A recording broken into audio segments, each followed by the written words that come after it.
सही कहा है किसी ने, कोई व्यक्ति हमें उतना नुकसान नहीं पहुंचा सकता है जितना हमारे नकारात्मक विचार नुकसान पहुंचाते हैं। इस Buddhist story on mind tension को जरा ध्यान से सुनिएगा, क्योंकि यह कहानी आपको जिंदगी भर काम आएगी। आज की यह कहानी एक बार की बात है। एक जवान बौद्ध भिक्षु अपने मन में उठने वाले नकारात्मक विचारों से बहुत परेशान था। ना चाहते हुए भी उसके मन में तरह तरह के गलत विचार आते रहते। उसका स्वभाव भी काफी चिड़चिड़ा हो गया था। वह बात बात पर गुस्सा हो जाता, दूसरों के प्रति जलन और नफरत की भावना रखता, लोगों की बुराई करता और अपने मन में तरह तरह की नकारात्मक कल्पनाएं करता। वह अपनी इन सब बुरी आदतों से बहुत परेशान हो चुका था। उसने बहुत से तरीके आजमाए, बहुत प्रयास किया अपने अंदर के इन बुरे विचारों को खत्म करने का, लेकिन कोई भी तरीका काम नहीं कर रहा था। अंततः एक दिन परेशान होकर उसने अपने गुरु के पास जाने का निर्णय किया। गुरु एक बहुत ही बुद्धिमान और आत्मज्ञानी व्यक्ति थे। जवान भिक्षु ने गुरु से पूछा, गुरुदेव, मैं अपने मन से इन नकारात्मक विचारों को कैसे खत्म कर सकता हूँ? गुरु ने उत्तर देते हुए कहा, नकारात्मक विचार बादलों की तरह होते हैं जो कि साफ आसमान को धुंधला बना देते हैं। अगर तुम्हें साफ आसमान देखना है तो पहले इन बादलों को हटाना पड़ेगा। ठीक इसी प्रकार अगर तुम अपने दिमाग से नकारात्मक विचारों को खत्म करना चाहते हो तो सबसे पहले तुम्हें इन नकारात्मक विचारों के मूल कारणों को पहचानना और उन्हें नष्ट करना पड़ेगा। जवान भिक्षु को गुरु की यह बात ठीक से समझ नहीं आई, तो उसने गुरु से इसे थोड़ा विस्तार से समझाने का आग्रह किया। तब गुरु ने शिष्य को एक कहानी सुनानी शुरू की। एक बार एक व्यक्ति जंगल से गुजर रहा था। तभी उसे रास्ते पर एक सर्प दिखाई पड़ा। सर्प को देखते ही वह व्यक्ति डर गया और वहां से भागने लगा। जैसे ही वह दौड़ा, उसका पैर एक पत्थर से टकरा गया और वह वहीं गिर पड़ा। उसने खुद को बुरी तरह घायल कर लिया था।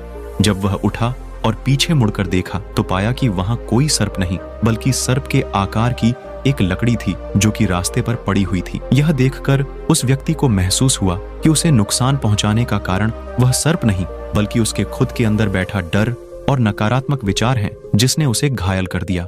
कहानी खत्म करते हुए गुरु ने उस जवान भिक्षु से कहा, मन के नकारात्मक विचार इस कहानी के सर्प की भांति है जो तुम्हारी परेशानी का मूल कारण नहीं है, बल्कि तुम्हारी समस्या का मूल कारण तुम्हारे अंदर बैठा डर है।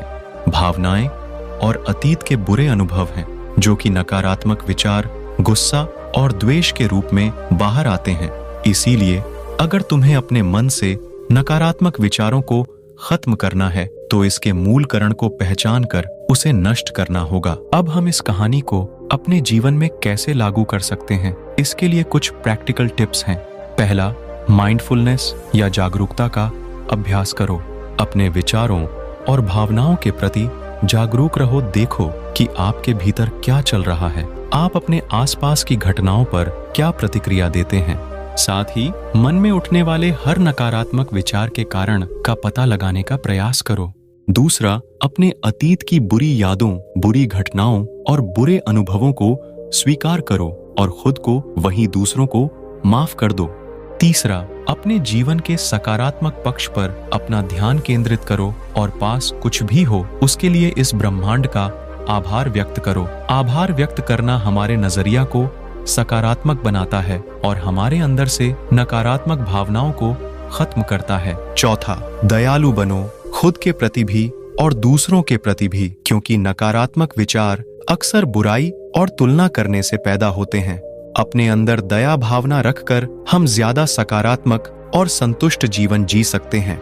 संक्षिप्त में यह कहानी हमें सिखाती है कि नकारात्मक विचार हमारी परेशानी का मूल कारण नहीं है। असल समस्या तो हमारे भीतर गहराई में छुपी हुई है। इन विचारों के मूल कारणों को पहचानकर हम इन विचारों को अपने दिमाग से निकालना शुरू कर सकते हैं और एक ज्यादा खुशहाल व शांति से भरा जीवन जी सकते हैं। याद रहे, कहानी के सर्प की भांति हमारे ज्यादातर नकारात्मक विचार भी सिर्फ भ्रम मात्र हैं, जिन्हें हम अपने मन में पैदा करते रहते हैं। दोस्तों, मुझे उम्मीद है कि आपको Buddhist story on mind tension की कहानी पसंद आई होगी। लास्ट तक वीडियो में बने रहने के लिए धन्यवाद।